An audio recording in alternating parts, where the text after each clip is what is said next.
Ahojte, ja vás zdravím pri ďalšom Fame Tips. Dneska vám chcem ukázať jeden produkt, ktorý som si ja nesmierne obľúbila. V podstate každý takýto svoj make-up alebo aj make-up vlastne svojich klientiek vždy fixujem na záver fixačným sprejom. Za mňa je to produkt celkovo, ktorý úplne že je nevyhnutný, aby vám naozaj make-up vydržal celý deň. Ale značka Kryolan prišla v podstate s jednou úžasnou vecou, nakoľko sa naozaj starám o svoju pleť a dúfam, že teda aj vy a hlavne chránite ju pred slnečkom. Prišli na trh s takýmto produktom, je to teda fixačný sprej, ktorý má v sebe aj SPF. Za mňa naozaj geniálna vec.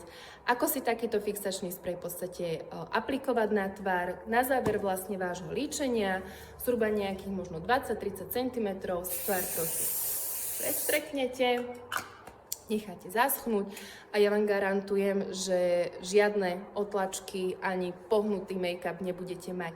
Do komentára nám ale napíšte, ktoré fixačné spreje máte radi vy a v budúcom Fame Tips si môžeme ukázať, ako otestovať naozaj účinnosť týchto fixačných sprejov. Tak budem sa tešiť na vaše komenty a na budúce. Čaute!